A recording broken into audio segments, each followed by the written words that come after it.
વિક્રમ સંવત 2080 ફાગણ વદ 9 તારીખ 3/4/2024 બુધવાર. વાલા ભક્તો, ભગવાન શ્રી હરિ એરણ સાહેબના આગ્રહથી અમદાવાદ પ્રભુ પધાર્યા છે અને એરણ સાહેબના ભાવથી પ્રભુ એમના બંગલે પધરામણીએ પધાર્યા. વિવેકી, સમજદાર અને ધીરજતાવાળા સંતોને, હરિભક્તોને, પાર્ષદોને મહારાજે એરણ સાહેબના બંગલે મળવા ગયા ને ત્યારે સાથે લઈ ગયા. બાકીના બધા સંતો, પાર્ષદો, હરિભક્તો એને મહારાજે બહાર નીચે ઊભા રાખ્યા.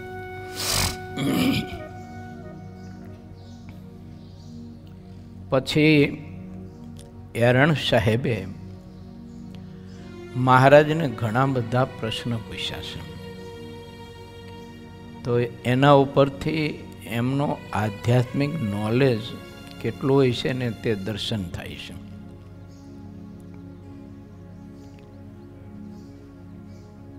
ઘણીવાર એવું થાય કે રાજનીતિમાં રચ્યા પચ્યા રહેતા હોય તો ધર્મનીતિમાં કદાચ જાણતા હોય ન જાણતા હોય, એ તો જાણવા પૂરતું જાણતા હોય. પણ એરણ સાહેબને આધ્યાત્મિક સદવિચારો જે હતા તે બધા હૃદયસ્થ હતા. આપણે સૌ કોઈને એમાંથી પવિત્ર સંદેશો મળે છે કે આપણા પોતાના આત્મકલ્યાણ માટે, ભગવત સ્વરૂપના વધુ ને વધુ આનંદ અને સુખ માટે સહજ જીવન કરીએ. આપણે મહારાજને મોટા પરમહંસો, મહારાજના સમકાલીન હરિભક્તો, સંતો, ત્યાર પછી દાસ સંજ્ઞાના સંતો, વખતના સંતો, ભક્તો, એમાં ઘણા બધાને એવા જીવન જોવા મળે છે કે બધાનું જીવન સહજ હતું. કોઈ પ્રકારના વેગ નહીં, કોઈ પ્રકારના સંકલ્પ નહીં, કોઈ પ્રકારના ઠરાવ નહીં. એમનો ઠરાવ એ હતો, ભગવાનને મોટા સત્પુરુષ એની મરજી, એ એનો ઠરાવ હતો. આપણે વર્ષોથી સત્સંગ કરીએ છીએ, કથા કીર્તન ભક્તિ બધું કરીએ છીએ, પરંતુ આપણે આપણા ઠરાવો છોડી નથી શકતા. ભગવાનના મોટા એવા સત્પુરુષો હોય, એની મરજી એ આપણો ઠરાવ, એવું આપણે કાંઈ નક્કી નથી કરી શકતા અને એમ વર્તી પણ નથી શકતા. એટલે આપણે સુખી દુઃખી રહીએ છીએ, થઈએ છીએ અને સત્સંગમાં આપણે કાંઈક ક્યારેક વેગ બંધાય, ક્યારેક વળી પાછો વેગ મંદ પડી જાય. ભગવાનની મૂર્તિનું ધ્યાન ભજન કરતા હોઈએ તો એમાં ક્યારેક ધ્યાન ભજન સુખેથી થાય, ક્યારેક ન થાય. રોજિંદા આપણા નિયમ હોય તે કરી ન કરી, આ બધાનું મૂળ કારણ છે જીવન સહજ નથી. તે બહુ સત્સંગમાં દ્રષ્ટિ કરીને દર્શન કરશો ને, ચિંતનપૂર્વક દર્શન કરશો ને તો વસ્તુ સમજાય છે કે જેટલું ભગવાનના મોટા સત્પુરુષ હોય એ આપણું સહન કરતા હોય, આપણી ઉપર જેટલી વિશાળ અને ઉમદા ભાવના રાખતા હોય એટલી આપણે ન રાખી શકતા હોય.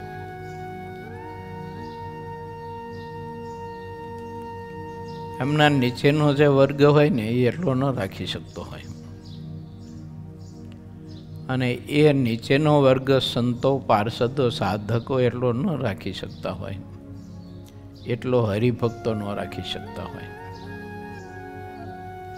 હરિભક્તોમાં પણ જે તે મંદિરો હોય કે સંસ્થાઓ હોય એમાં જે કંઈ વ્યવસ્થાના ભાગ રૂપે કોઈ પણ ક્ષેત્રના કર્મચારીઓ હોય તો હરિભક્તો જેટલું સહન કરી શકે, ઉમદા વિચારો રાખી શકે, એટલો કર્મચારી વર્ગ ન રાખી શકે. હવે વાત ઉપરથી નીચે લઈ ગયા, હવે નીચેથી ઉપર લઈ જવાની. કે કર્મચારી કરતા હરિભક્તોને વધુ સમજણ, ધીરજતા અને ગંભીરતા અને મહાત્મ્ય વધુ રાખવું જોઈએ, કારણ કે એ કર્મચારી છે, એ હરિભક્ત નથી. એટલે કર્મચારી તો એના સ્વભાવ પ્રમાણે, એની આવડત પ્રમાણે કાર્ય કરતો હોય, વાત કરતો હોય, હરિભક્તોની સાથે વ્યવહાર કરતો હોય વાતનો, કારણ કે એની કક્ષા તો એમ જ હોય. હવે જો હરિભક્ત તે કર્મચારી જેવા જો થઈ જાય તો ધોબીએ ધોબી થાય છે. કર્મચારીને સહન હરિભક્ત નથી કરી શકતા, તો પછી ધોબીએ ધોબી થાય છે. પછી હરિભક્તોને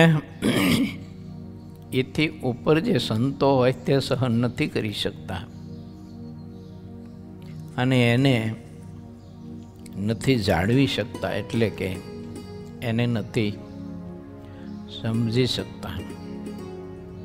તે ઉણપ છે એની. કારણ કે હરિભક્તો એ સંતો જેટલું સહન ન કરી શકે એટલે એવું લેટ ગો ન કરી શકે. કારણ કે આશ્રમની બધી બંધાયેલી મર્યાદા છે, યા તો આશ્રમનો આ એક ધર્મ કહો તો ધર્મ, યા તો આશ્રમની વ્યવસ્થા કહો તો વ્યવસ્થા છે. એટલે ગ્રસ્ત હરિભક્ત હોય એ ત્યાગી જેટલું બાંધછોડ ન કરી શકે, એટલું સહન ન કરી શકે, અને વાત વાતમાં એને વેગ પકડાઈ જાય, ઉશ્કેરાટ આવે, રીસ ચડે, પછી ખોટું લાગી જાય, માન નડે, આવું બધું થાય. ઘણી બધી સંસ્થાઓમાં, મોટા મંદિરોમાં આ દર્શન કર્યું મેં ખૂબ. ત્યારે એ દર્શન કરતા, ચિંતન કરતા એવું થતું હતું કે આ બધી વ્યવસ્થા જે ગોઠવાયેલી છે ને ઊંચ નીચ, એ બધી આમ હોય છે. પછી આવી સંતોની, પાર્ષદોની વાત. તો પાર્ષદો જેટલું સંતો લેટ ગો કરી શકે એટલું ન કરી શકે,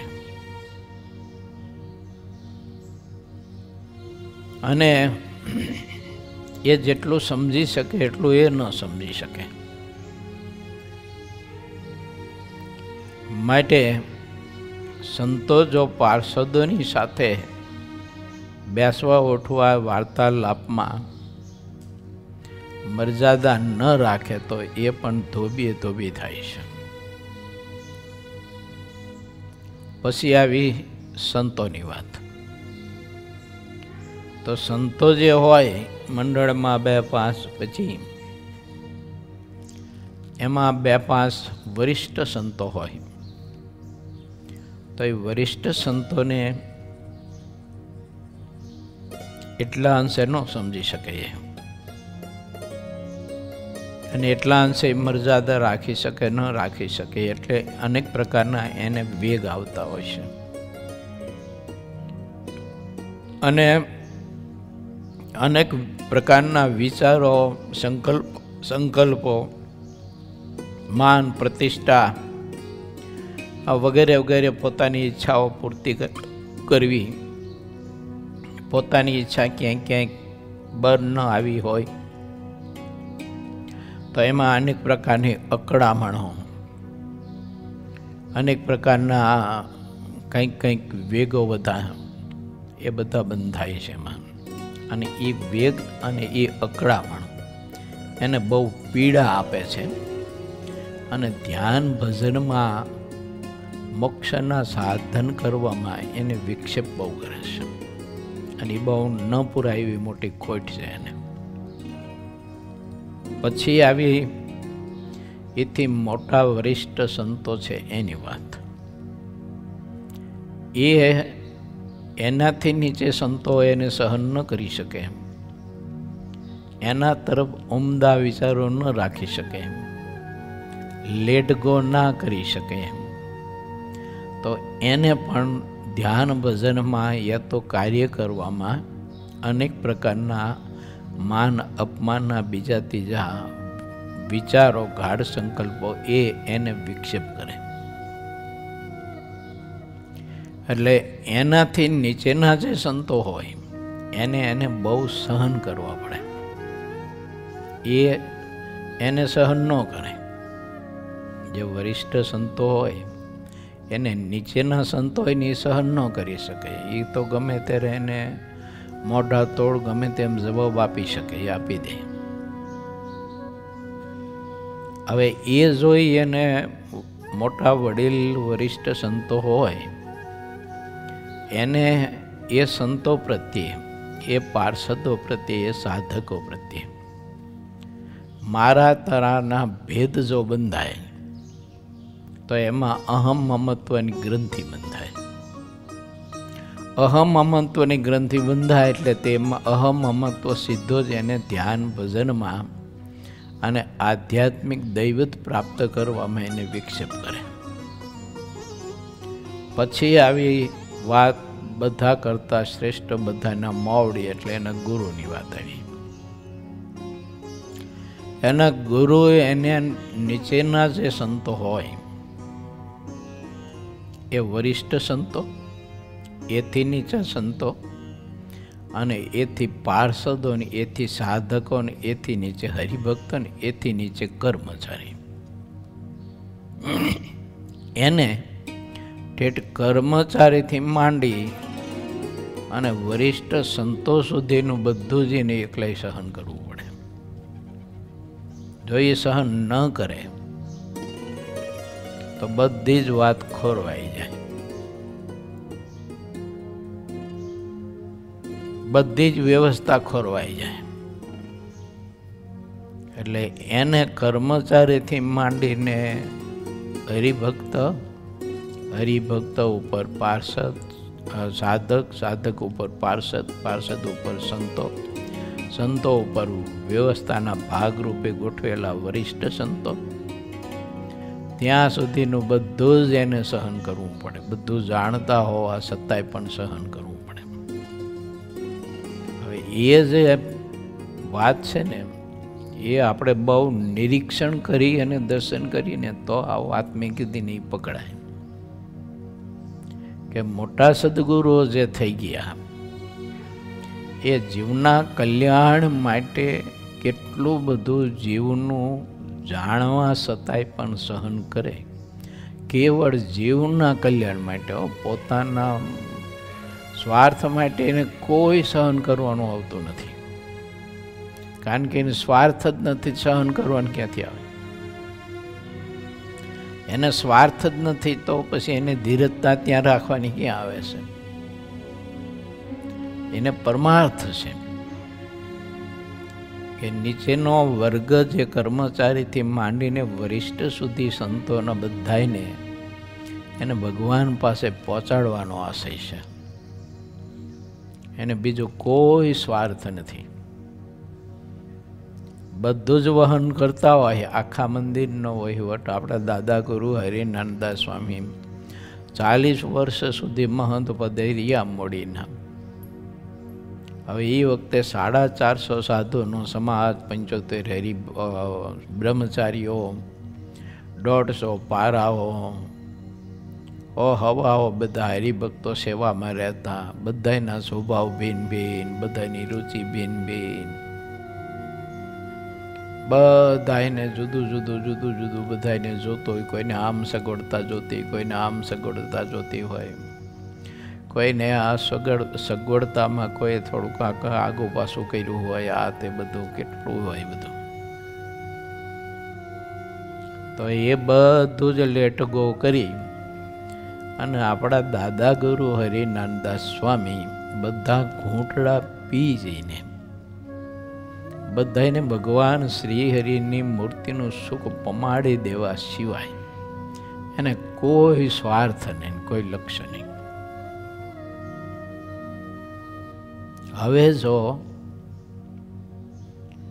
નીચેથી ઉપર સુધીનો વર્ગ એકાદ બીજાને સમજવા માટે પ્રયત્ન કરે અને પરિસ્થિતિ, દેશકાળ અને સમય એને સમજવા માટેનો પ્રયત્ન કરે તો એને ધ્યાન ભજનમાં, મોક્ષના માર્ગમાં ગાઢ સંકલ્પ જે પીડા આપતા હોય ને એ ન આપી શકે.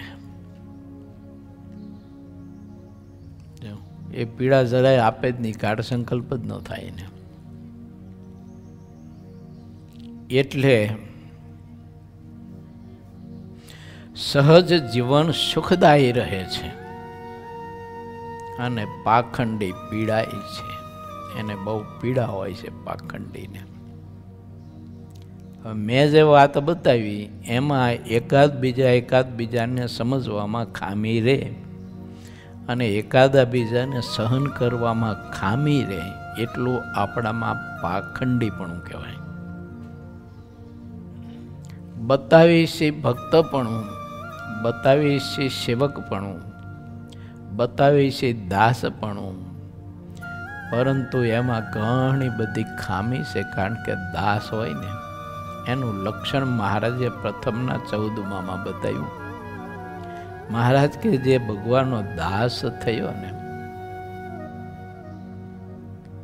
એને તો પોતાના પ્રિયતમને ભોગવાના જે પદાર્થ અને પોતાના પ્રિયતમની જે મરજી એનું ઉલ્લંઘન ન કરે અને એને ભોગવાને ઈચ્છે નહીં. તો પોતાના પ્રિયતમને ભોગવાના કયા પદાર્થ છે? તો પોતાના પ્રિયતમને કોઈ માયિક પદાર્થની આ બધી વાત નથી. એને ભગવાનની મૂર્તિનું સુખ ભોગવવાની વાત છે.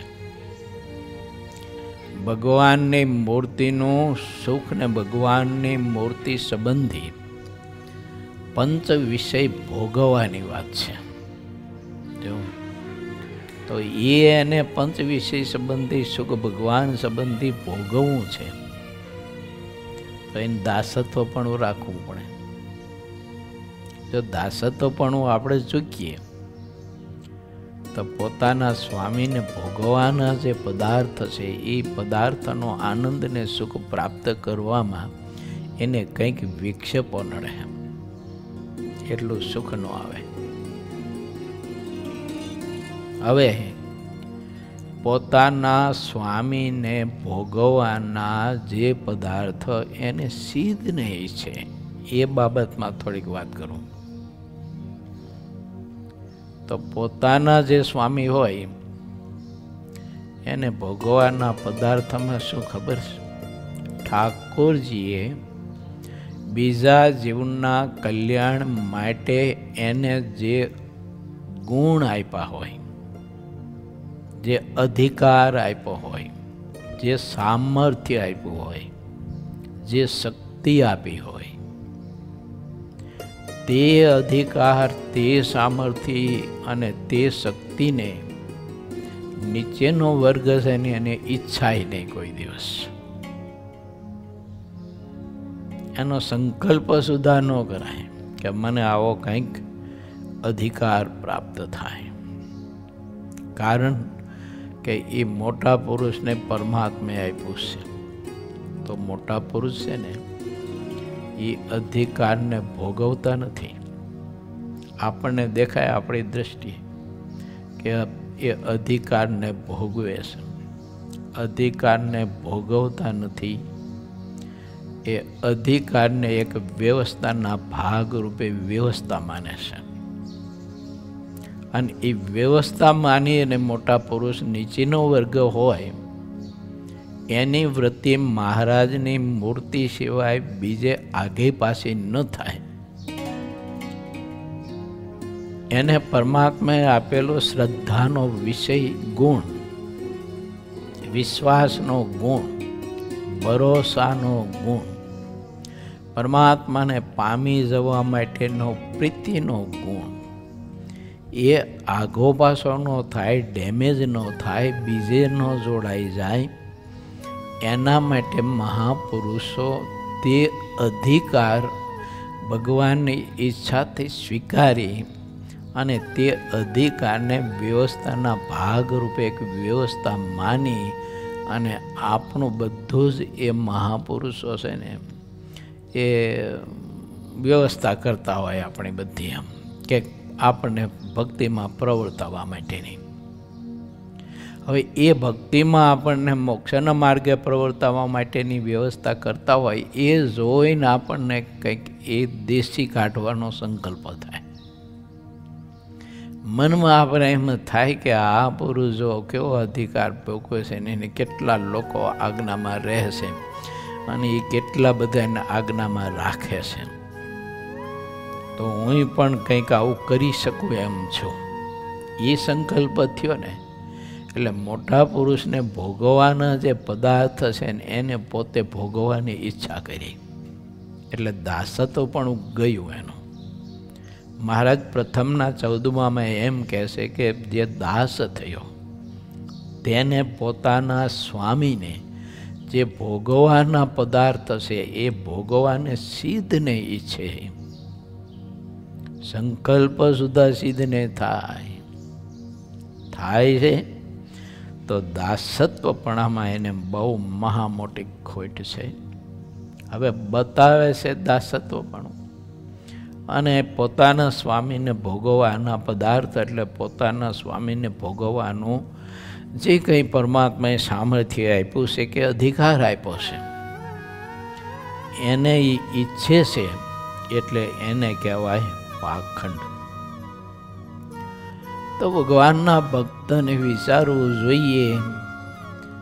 આ તો થોડોક વિચાર આવ્યો એ કીધો મેં તમને, મારા પૂરતો પણ કદાચ આ વિચાર હોઈ શકે, તમારા માટે ન પણ હોઈ શકે. જો આ વ્યવસ્થા ગોઠવેલી છે તે વ્યવસ્થાને સહુ પોતપોતાના સ્થાને રહી અને જો ફોલો કરે તો એને મહારાજની મૂર્તિનો ઓહો એટલો આનંદ આવે, એટલો આનંદ આવે, એટલું સુખ આવે, બધું જ એને આમ વિસ્મરણ થઈ જાય અને અંત અવસ્થા જેવું વર્તે દુનિયાની બાજુમાં. પરમાત્મા તરફ તો જાગ્રત અવસ્થા સતત વર્તે અને દુનિયા તરફ, વિષયો તરફ એને સુષુપ્તિ અવસ્થા જેવું વર્તે. સુષુપ્તિ અવસ્થામાં આપણે હોય ને ત્યારે બીજા કોઈ વિષયો ભોગવવાના કાંઈ સંકલ્પ નથી થતા એના. ઠાકોરજી સ્વપ્ન અવસ્થા મૂકે તો વાત જુદી છે એમાં, જો પણ શુદ્ધ સુષુપ્તિ અવસ્થામાં આત્મા હોય એટલે એ તો હુકાઈ ગયેલા કાષ્ટની જેમ, લાકડાની જેમ, ખોડસાની જેમ પડ્યો હોય, એને સારો નરસો કોઈ સંકલ્પ જ ન થાય. આ પરમાત્માની બાંધેલી વ્યવસ્થા એની વાત મેં કરી તમને. ઠાકોરજી આ વ્યવસ્થા બાંધી છે આપણા ઉપર.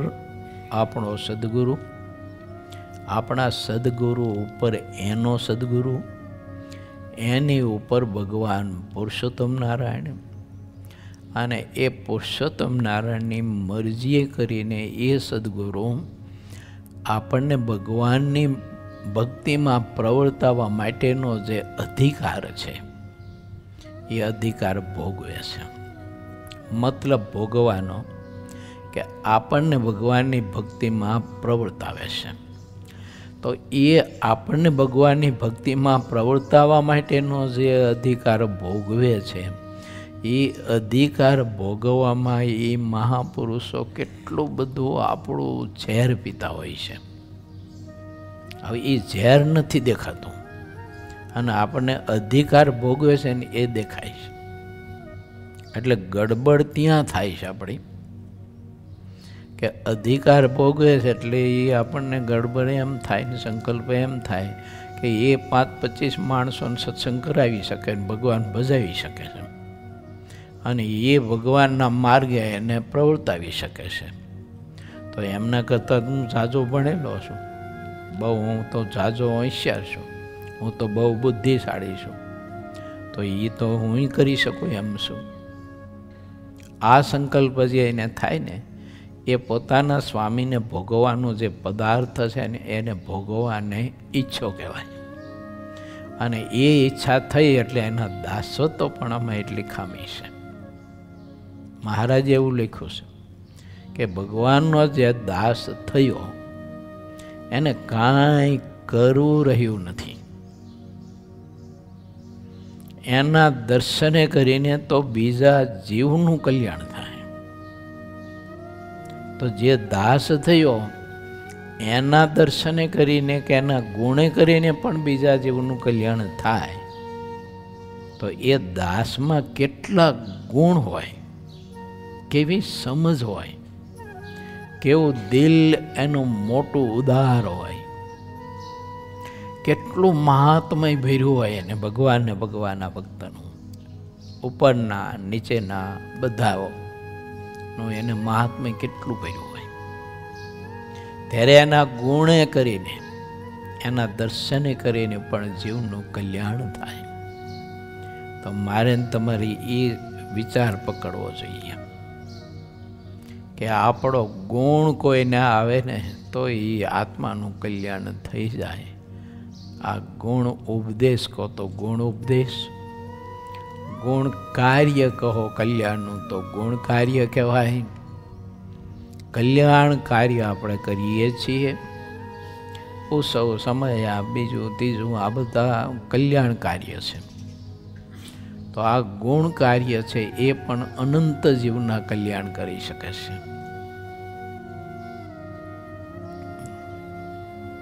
તો આપણો ગુણ કોઈને આવે ને એનું કલ્યાણ થાય એવું જીવન જ્યારે આપણે કેળવીએ ને તો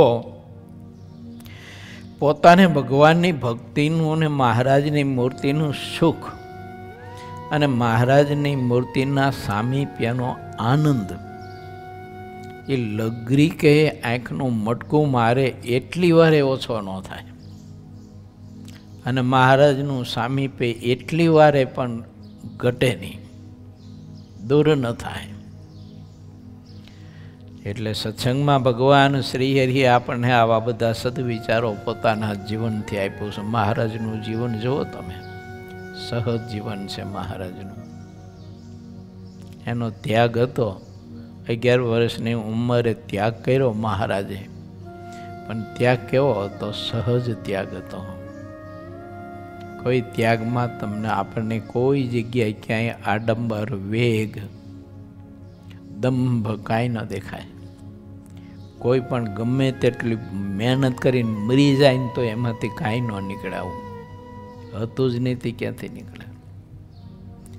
એ જ રીતે આપણા મોટા પરમહંસો થઈ ગયા, બ્રહ્માનંદ સ્વામી, મુક્તાનંદ સ્વામી, ગોપાળાનંદ સ્વામી વગેરે વગેરે દાસ પંક્તિના સંતો થઈ ગયા.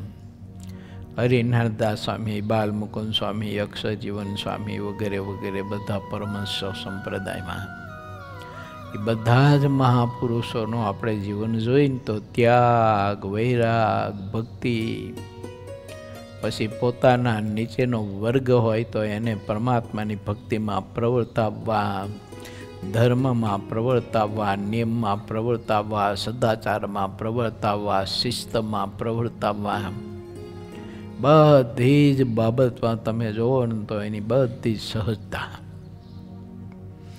કોઈ આગ્રહ, દુરાગ્રહ, કોઈ વેગ, કશું જ નહીં. આપણને શું છે કે આગ્રહ, દુરાગ્રહ, વેગ આ તે બધું જ બહુ જ આમ આવતું જતું હોય, સમુદ્રના તરંગની જેમ ઉછળા જ કરતું હોય.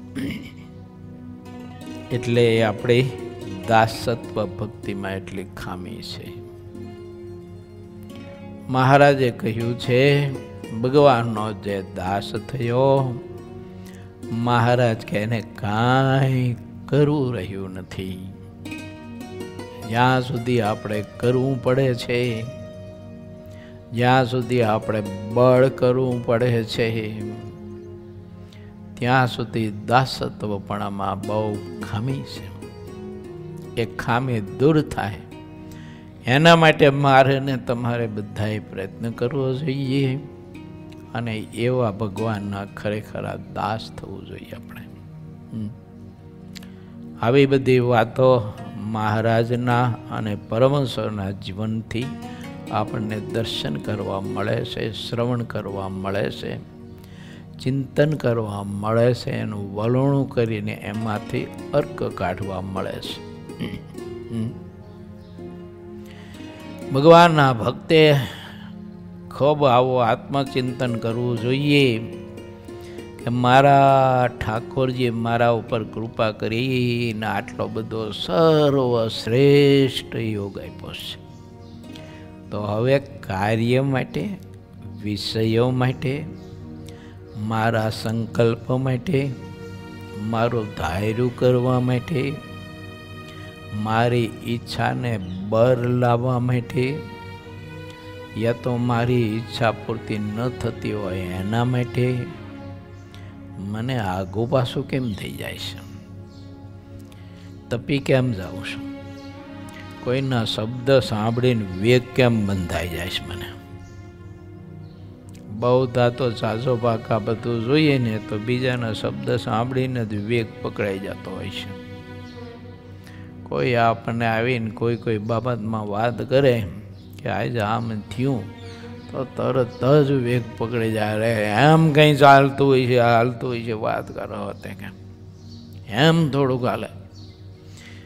અને પછી એ બધા વેગ છે ને ભક્તિમાં, ધ્યાનમાં, ભજનમાં, મૂર્તિના સુખ લેવામાં બહુ જ ઓલા ખીચામાં જેમ આપણે ઓલા હાથિયા થોરના કાંટા અંદર ભીરા હોય ને અને એ જેમ ખૂંચે ને એમ ખૂંચે, બોલો કંટકની જેમ ખૂંચે.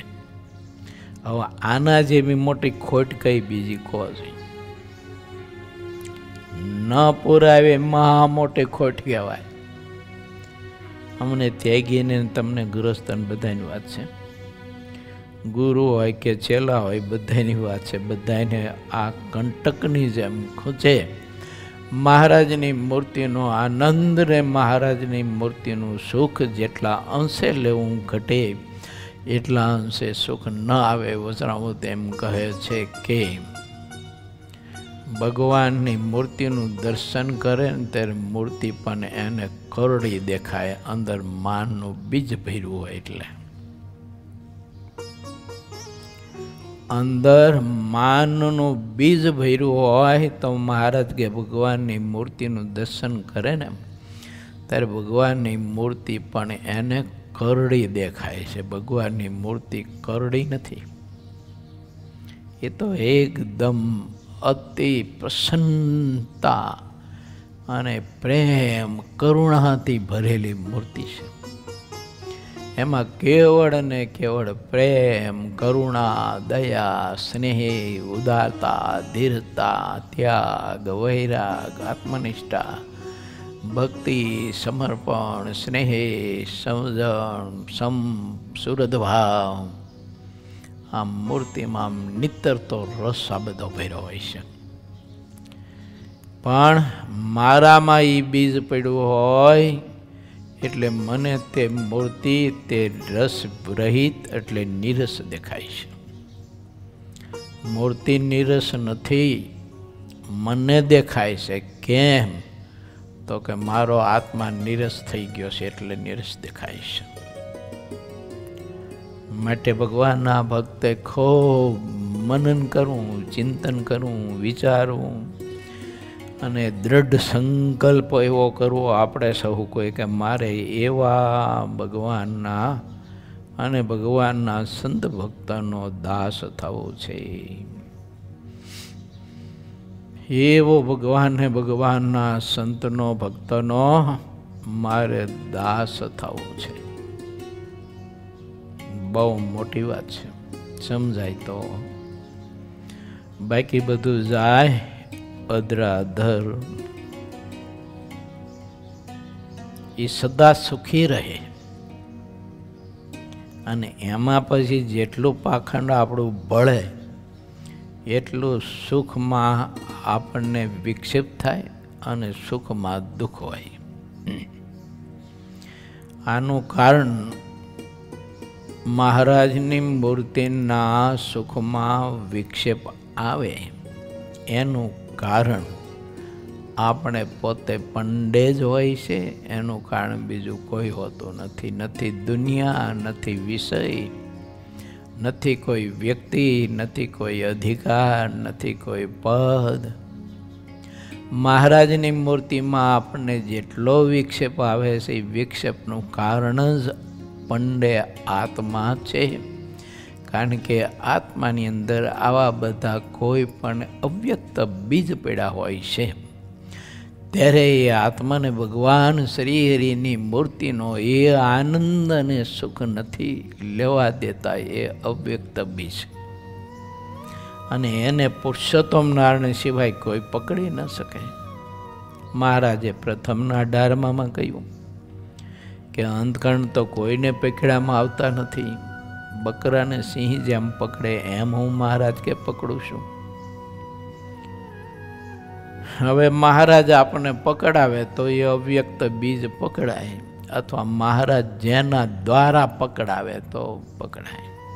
પણ એ સારું કઠણ કામ છે પાછું કે મહારાજ જેના દ્વારા આપણામાં અવ્યક્ત બીજ એવા રહ્યા હોય અને એ પકડાવે કોઈ મોટા પુરુષના માધ્યમે, તો એ મોટા પુરુષની વાત તો આપણને હારી સ્વીકારાય નહીં ને મનાય નહીં. પાછી તકલીફ એ મોટી થાય. ના રે ના બાપ, મારામાં ક્યાં એવા સ્વભાવ હતા, મારામાં ક્યાં એવી ખામી હતી. કારણ કે આપણને તો દેખાતી નથી એટલે કેવી રીતે સ્વીકારીએ.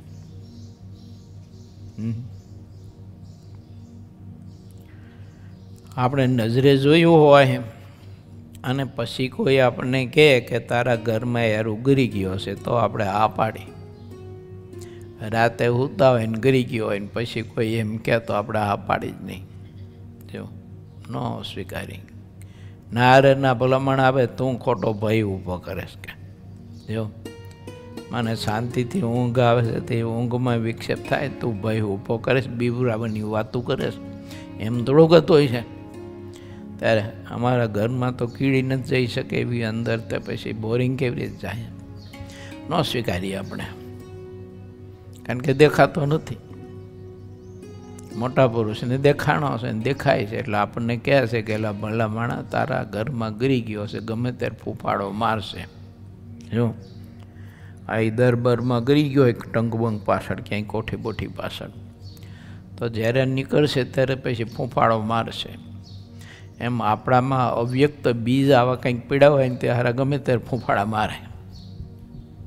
એવો કોઈ સમય આવે ત્યારે પછી ફેણ ચડાવીને ઊભો રહે એ બોરિંગ, અને પછી બહુ ઉપાધિ કરે તે આપણો બધો આનંદ ને સુખ ને બધું લૂંટી લે.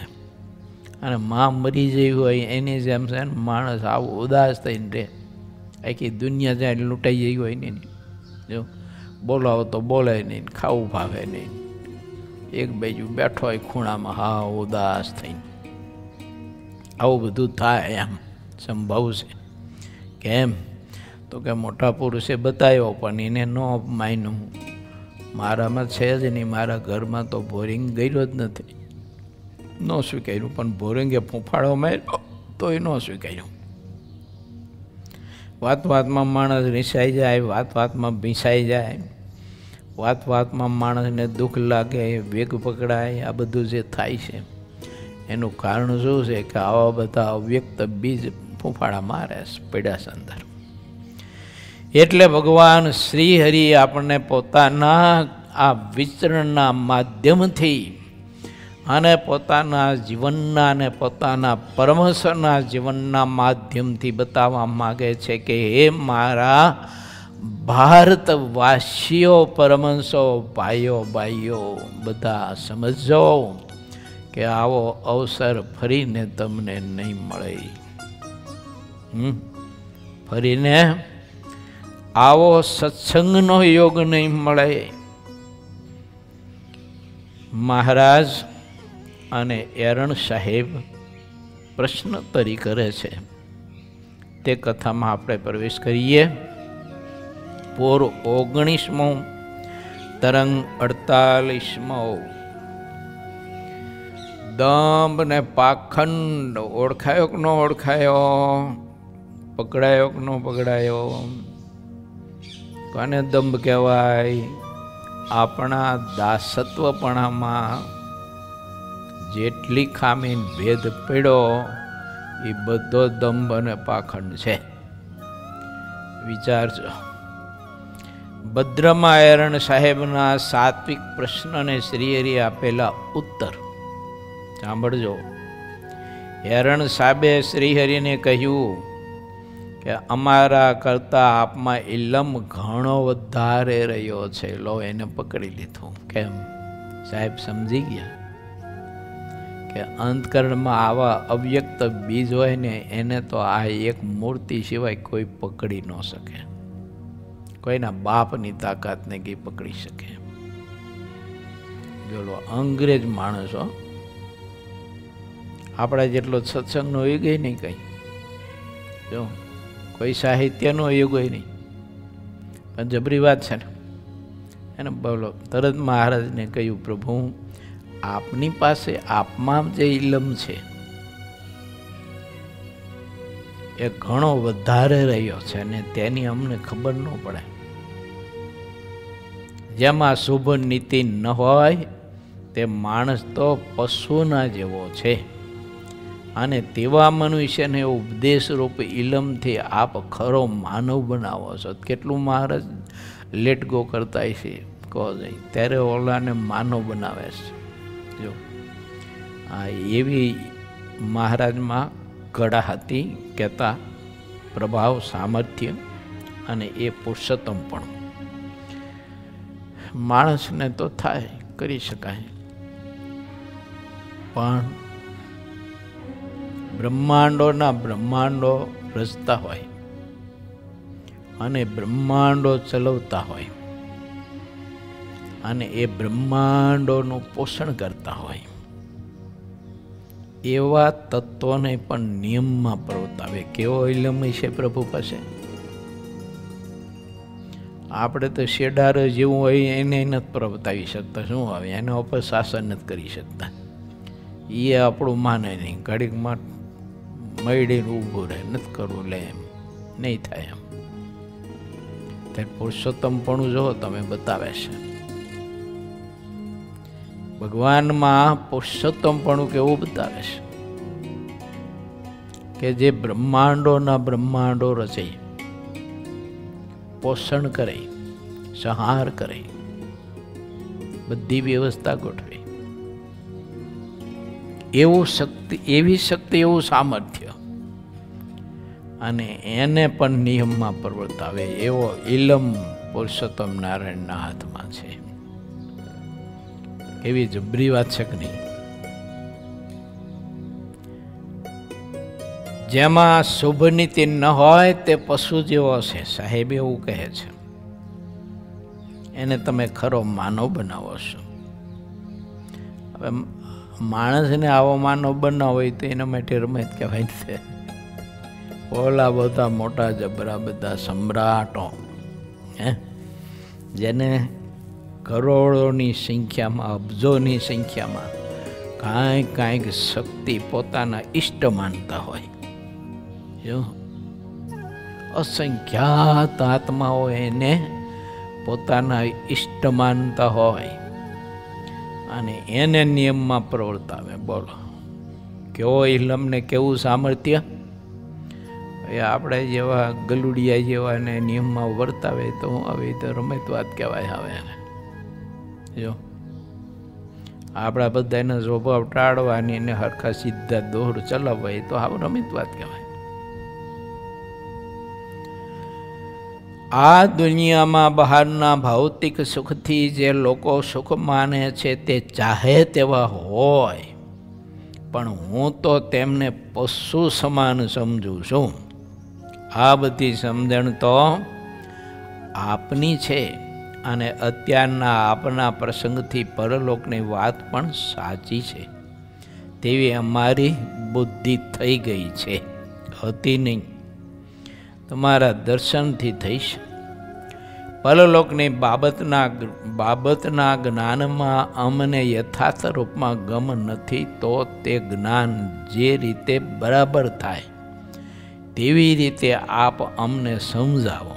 ત્યારે શ્રી હરિએ અરુણ સાહેબને કહ્યું કે અમારા શાસ્ત્રથી અમે જે નિશ્ચય કર્યો છે તે વાત હું તમને કહું છું, કે જે અમને શાસ્ત્રમાંથી જોવા મળ્યું છે તે કહું છું. આ દુનિયાની જેટલી બાબત છે તે બધી લખેલા ઉપરથી કોઈ શકાય નહીં. લોકની બાબતમાં મોઢાની વાત ચોક્કસ ગણાતી નથી. મોઢાની વાતનો તો વ્યવહાર તો થોડો હોય છે. સુખદેવજીના પિતા વ્યાસમુનિ થયા હતા. તેમના 4 પ્રકારના વચનો છે. તેમાં પણ અધિકારી 4 પ્રકારના છે: ધર્મ, અર્થ, કામ અને મોક્ષ. એ 4 પુરુષાર્થ છે. તે એક પુરુષાર્થમાં અનેક પ્રકારની રુચિ રહી છે. તેને વ્યાસમુનિએ અપાર રૂપમાં લખી છે. તે લખેલા વચનો ઉપરથી એવું દેખાય છે કે પરમેશ્વર સિવાય આવું લખી શકાય નહીં. અને બીજા જે કવિઓએ કાંઈ લખ્યું હોય છે તે તો લખ્યા ઉપરથી કોઈ જોઈ શકાય છે. એક જ સિક્કાના સાચા ખોટા રૂપિયાને પારખનાર જે હોય છે તે તેને જોઈને સાચા કે ખોટા કહે છે. દુનિયાના વ્યવહારમાં તમે સાહેબ લોકો ઘણા શાણા છો. તમે જેવી વાત મનમાં ધારો છો તેવી વાત બહાર કરો છો. અલૌકિક ભાવ, અલૌકિક ફળ. લૌકિકમાં જે રીત હોય છે તેવી જ અલૌકિકમાં હોય છે, પરંતુ લૌકિક બાબતો બધી નાશવંત દેખાય છે અને અલૌકિક વસ્તુઓનો નાશ ક્યારેય થતો નથી. કાળ અને માયાથી જેવો નાશ થાય છે તે બધી લૌકિક વસ્તુ કહેવાય છે. જે બાબતનો નાશ થતો નથી તે બધી અલૌકિક કહેવાય છે. આ વાત યથાર્થ છે. જેનો ક્યારે નાશ ન થાય એવી જે આ વાત કરવી તે અલૌકિક કહેવાય છે. અને અલૌકિક વાતમાં તેવું અલૌકિક સુખ રહ્યું છે. માણસના શરીરને પામીને જેવે માર્ગે ચાલે છે તેને તેવું સુખ મળે છે, તેમ મનુષ્ય દેહથી જ દેખી શકાય છે. દુનિયામાં પણ જે માણસ જેવી વિદ્યાને ભણે છે તેને તેવા અધિકાર મળે છે. વિદ્યા અને અધિકારને સંબંધ રહ્યો છે. આ વાત પ્રત્યક્ષ દેખવામાં આવે છે. ભગવાન સંબંધી જેટલી બ્રહ્મ વિદ્યા છે તે બધી અલૌકિક કહેવાય છે. અને દુનિયા સંબંધી જે વિદ્યા છે તે લૌકિક વિદ્યા કહેવાય છે. જેટલી લૌકિક વિદ્યા છે તેનું ફળ અતિ તુચ્છ રહ્યું છે. અને તે લૌકિક વિદ્યામાં જન્મ મરણ જમપુરી અને લખ 84નું દુઃખ રહ્યું છે. જેટલા દુઃખ કહેવાય છે તે બધા લૌકિક વિદ્યામાં રહ્યા છે અને અલૌકિક વિદ્યામાં અલૌકિક સુખ માત્ર રહ્યું છે. સીધી વાત દેખાય. જો વિચારીએ તો જો આપણને જે વસ્તુ બહુ અતિ ભાવતી હોય અને આપણે પછી જમીએ તે એટલું બધું જમીએ તે કોઈ એનું માપ ને એટલું બધું જમીએ પછી એમાંથી પિત્ત થાય, પેટમાં દુખે, ક્ષારિયા ઓડકારા આવે, બધું પચે નહીં, બેચેની થાય, આવું બધું થાય. એમાંથી ઉબકા આવે, ઉલટી થાય, કંઈક કંઈક વગેરે વગેરે બધું થાય એમ એમાંથી, કારણ કે એ બધું દુઃખરૂપ છે એટલે થાય. હવે ભગવાનની મૂર્તિનું ધ્યાન પેટ ભરી ભરીને કર્યું હોય અને ભજન આપણું પેટ સલકાઈ જાય એટલું કર્યું હોય અને કીર્તન ભક્તિને કથા વાર્તા એટલી બધી કરી સાંભળી હોય તો એમાં પેટમાં દુખે, પિત્ત થાય, બેચેની થાય, એમાં કોઈ પણ વ્યાધિ ઊભી થાય જ નહીં. કેમ કે એ અલૌકિક સુખ છે, અમર સુખ છે. આખો દિવસ તમે બેસીને માળા કરો અને મંત્ર જપ કરો અથવા અનુષ્ઠાન કોઈ પણ પ્રકારનું કરો તો કોઈ દિવસ એમાં આપણને આવી બધી શરીરમાં વ્યાધિઓ કોઈ પ્રકારની ન થાય, કારણ કે અલૌકિક સુખ છે. ઓલું બધું લૌકિક સુખ છે. હવે બીજી વાત કરું, આપણે કોઈ જગત સંબંધી વાતો કલાક બે કલાક ખૂબ સાંભળી, સફળતાની નિષ્ફળતાની, પછી ખાટી મોરી તીખી ગહરી કડવી, 2 કલાક આપણે વાતો સાંભળી અને પછી સાંભળ્યા પછી અંદરની પીડા વિચારશો અને 2 કલાક એવા ભાગવત ભગવાનના સંત પુરુષ હોય અને દિલથી આપણે એની વાત સાંભળીને સમાગમ કર્યો હોય અને પછી દિલમાં કે હૃદયમાં જે ઠંડક વર્તે એને તમે વિચારશો તો તરત જ પકડાય છે કે લૌકિકમાં કેટલી પીડા છે અને અલૌકિકમાં કેવી શાંતિ છે, કેવું સુખ છે. આ બધા પ્રયોગ કરી શકે એમ છે, થતો જ હોય. આપણે કદી વિચારતા ન હોય, બાકી આ પ્રયોગ તો રોજ થતા હોય બધા. જો આ જગત સંબંધી કોઈની આગી પાછી બીજી ત્રીજી બધી ખાટી મોરી તીખી ગરી કે જે જરૂર જ નથી અને એનાથી નકરું નુકસાન જ થવાનું છે એમ આપણે જાણીએ છીએ, તેમ છતાં એવી બધી વાતો આપણે કલાક 2 કલાક ખાય, ઓલો પીરસનારો પીરસે ને આપણે ખા કરીએ, જયમાં કરીએ, પછી એને વાગોડા કરીએ અને પછી જો તમારે અંદરની પીડા અને અંદરની શાંતિ કેવી રીસાઈ જાય છે, જો તમે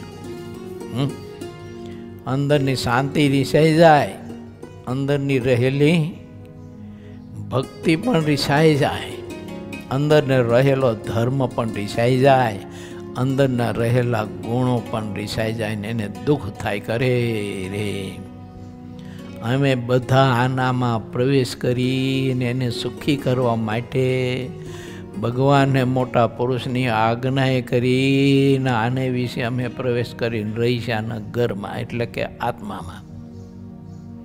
પણ આ મૂર્ખો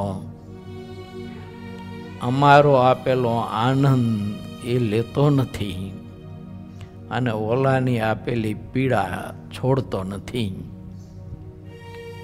એ બધા ગુણને દુઃખ થાય, આપણને ન થાય, કારણ કે આપણામાં એટલી અકલ નથી એટલે આપણને તો થાય નહીં.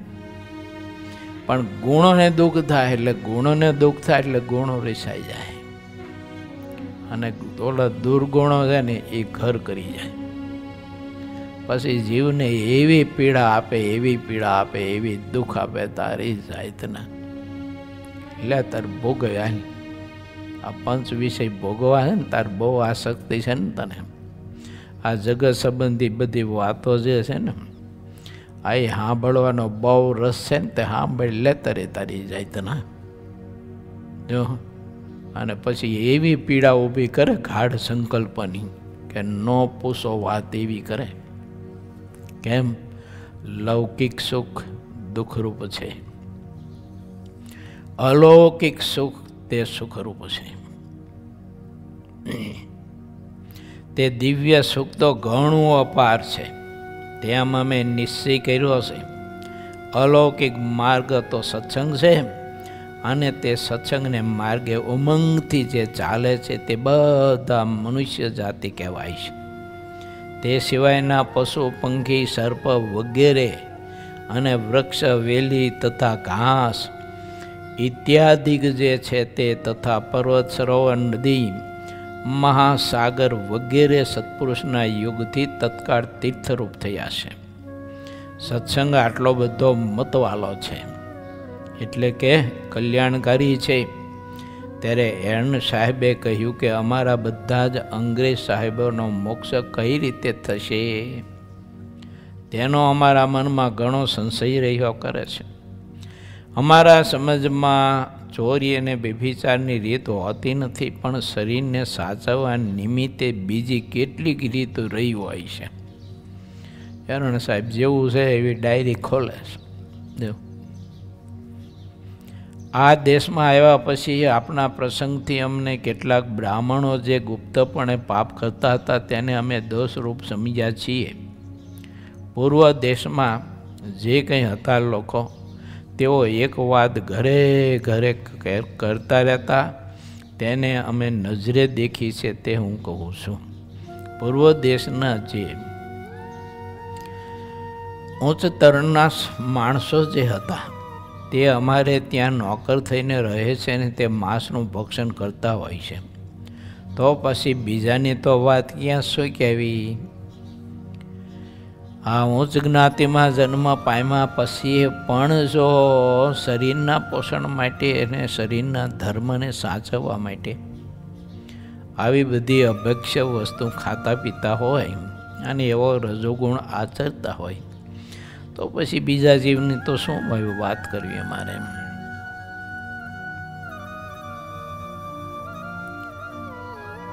રાવણ અને કુંભકર્ણ બંને વિપ્ર હોવા છતાં ઉન્મત્ત થઈ ગયા. શાસ્ત્ર નિંદિત અને લૌકિક નિંદિત બાબતોને કરવા લાગ્યા. તેથી તેમની એવી કીર્તિ થઈ કે તેઓ દૈત્યો અને અસુરોમાં લખાયા. તેઓ દારૂ માંસ અને વ્યભિચાર જેવી જેટલી નિંદિત વાતો હતી તેને કરતા હતા. આપના શાસ્ત્ર જોતા તો તે બધું અસુરનું કર્મ કહેવાય એવું દેખાય છે. દેવતા તથા અસુરની વાત અમારામાં ન હતી. અમને મોક્ષનું પણ કાંઈ જ્ઞાન ન હતું. વસ્ત્ર પહેરવાનું પણ કોઈ સમજતા નહોતા. આગળ અમે એવા હતા, પણ અત્યારે તો અમે અપાર બુદ્ધિવાળા થઈ ગયા છીએ. અત્યારે અમારી બુદ્ધિની આગળ જેટલા મોટા રાજાઓ હતા તે પણ આધીન થઈ ગયા છે. તેનું શું કારણ હશે? ત્યારે શ્રીહરિ કહે છે કે પૂર્વકાળમાં તમે કોઈ દિવસ કોઈ મોટા સત્પુરુષની પોતાનું શરીર અર્પણ કરીને સેવા કરી હશે. તેની કૃપાનું ફળ અત્યારે તમને મળ્યું છે. આ દેશમાં મનુષ્યને મારીને ખાઈ જાય આવી સ્થિતિ જ્યારે સર્જાણી ત્યારે તમે કોઈ સત્પુરુષની ઈચ્છાથી આ દેશમાં આવ્યા છો. તમે આ દેશનું અપાર રાજ્ય કરો છો, છતાં તેમાં ક્યારે બંધાતા નથી.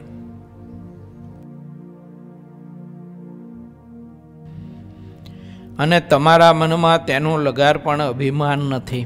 તે ખરેખર આશ્ચર્યની વાત છે. ઇતિ શ્રી સહજાનંદ સ્વામી શિષ્ય સિદ્ધાનંદ મુનિ વિરચિત શ્રી હરિચરિત્રામૃત સાગરના 51 પૂરમાં ભદ્રમાયણ સાહેબના સાત્વિક પ્રશ્ન અને શ્રીહરિએ આપેલા ઉત્તર એ નામે 48મો તરંગ સમાપ્ત થયો.